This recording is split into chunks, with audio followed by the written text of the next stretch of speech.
तो भारत में company registration नाम सुनते ही शायद दिमाग में कागजी कार्रवाई और लीगल झमेलों का पहाड़ खड़ा हो जाता है, राइट? लेकिन आज हम इस पूरी कॉम्प्लेक्स कानूनी प्रक्रिया को पूरी तरह से डिकोड करने वाले हैं। इसे एक बिल्डिंग के आर्किटेक्चरल ब्लूप्रिंट की तरह सोचिए, बिल्कुल स्टेप बाय स्टेप और एकदम लॉजिकल।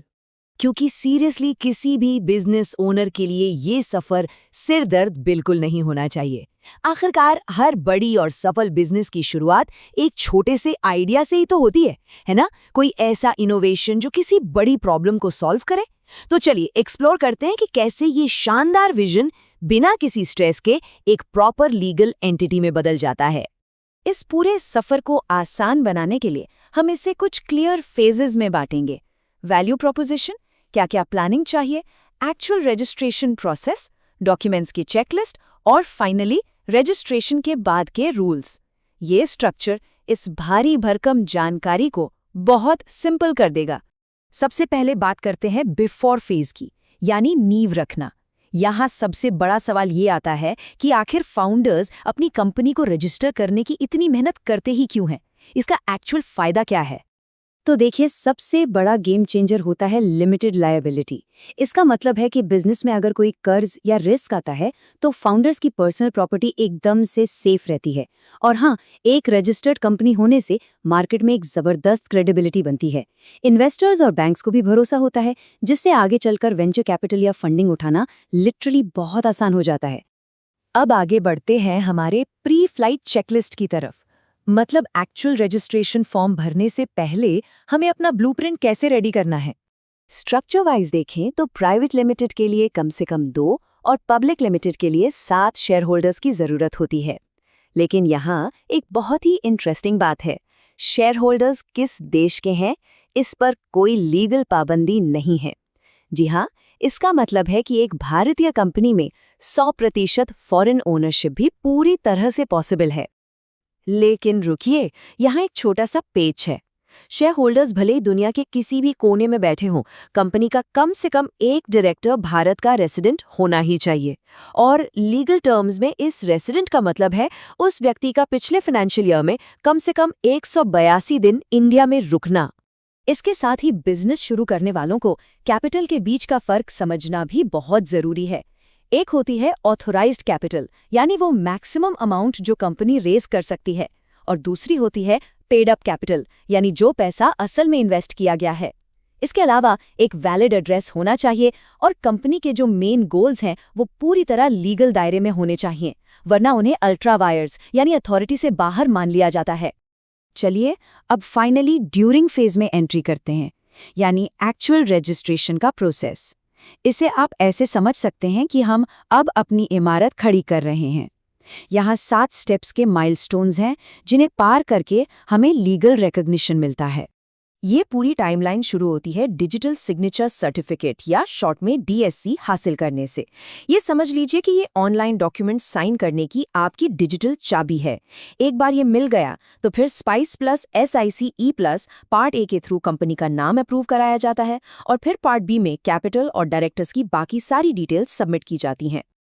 अब इन भारी भरकम कानूनी प्रक्रियाओं को थोड़ा आसान बनाने के लिए एक कमाल का मल्टी टूल मौजूद है, एजाइल प्रो फॉर्म्स।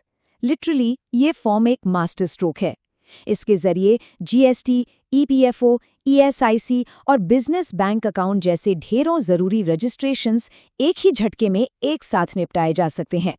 और फिर आता है वो मोमेंट जिसका हर फाउंडर को इंतजार होता है, जब रजिस्ट्रार ऑफ कंपनीज आपके सारे फॉर्म्स अप्रूव कर देते हैं तो वो इशू करते हैं सर्टिफिकेट ऑफ इनकॉर्पोरेशन। इसमें 21 डिजिट का एक बहुत ही खास अल्फान्यूमेरिक कंपनी आइडेंटिफिकेशन नंबर यानी CIN होता है। ये एक तरह से कंपनी का ऑफिशियल बर्थ सर्टिफिकेट है। उस सर्टिफिकेट का यूज करके बिजनेस बैंक अकाउंट खोलने के बाद अगला बड़ा मैंडेटरी माइलस्टोन है GST रजिस्ट्रेशन। अब ये कब जरूरी है? अगर बिजनेस का टर्नओवर 40 लाख रुपए के इस थ्रेशोल्ड को क्रॉस कर जाता है तो ये एकदम अनिवार्य हो जाता है। हाँ, अगर बिजनेस गुड्स के बजाय सर्विसेज का है तो ये लिमिट 20 लाख रुपए की होती है। अब इस पूरे आर्किटेक्चर को खड़ा करने के लिए कुछ बहुत ही स्पेसिफिक मटेरियल चाहिए, राइट? तो चलिए फटाफट इन मैंडेटरी डॉक्यूमेंट्स की चेकलिस्ट पर एक नजर डालते हैं। इस मैट्रिक्स में रिक्वायरमेंट्स एकदम क्लियर हैं। यहाँ ध्यान देने वाली बात यह है कि अगर कोई फॉरेन नेशनल है तो उनकी होम कंट्री के डॉक्यूमेंट्स अपोस्टिल होने चाहिए, मतलब इंटरनेशनली सर्टिफाइड। और हाँ, रजिस्टर्ड ऑफिस एड्रेस के नाम पर कोई हवाई वर्चुअल स्पेस या खाली प्लॉट नहीं चलता। आपके पास रीसेंट यूटिलिटी बिल और ओनर का एनओसी होना ही चाहिए। अब ये सारा पेपरवर्क निपटाने और सर्टिफिकेट मिलने के बाद ऐसा लग सकता है कि बस फिनिश लाइन आ गई, लेकिन रियलिटी में यहाँ से एक नया फेज शुरू होता है, कंपनी की लाइफ साइकिल का आफ्टर फेज।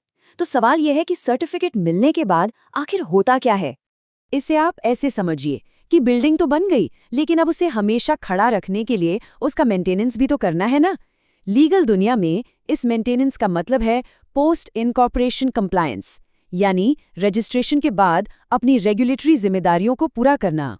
जैसे फॉर्म INC 20A। इस फॉर्म को एक official "we are open for business" वाले साइन बोर्ड की तरह इमेजिन कीजिए। बिजनेस का कोई भी एक्चुअल काम शुरू करने से पहले ये declaration ministry of corporate affairs में फाइल करना होता है। ये पक्का करता है कि कंपनी को अपनी शेयर कैपिटल रिसीव हो गई है और अब वो काम करने के लिए बिल्कुल रेडी है। इसके अलावा कुछ और भी बहुत सख्त सालाना माइलस्टोन्स होते हैं, जैसे डायरेक्टर्स का एनुअल KYC, फाइनेंशियल सबमिट करना या फिर सही टाइम पर ऑडिटर्स की नियुक्ति। इन चीज़ों को टाइम पर पूरा करने से न सिर्फ बिजनेस भारी भरकम पेनाल्टीज से बचता है, बल्कि मार्केट में अपनी मेहनत से कमाई हुई क्रेडिबिलिटी को भी बरकरार रखता है। तो फाइनली, क्या इस पूरे ब्लूप्रिंट को मास्टर करने से कोई नया बिजनेस बिना किसी लीगल रुकावट के ग्रो कर सकता है? एब्सोल्युटली।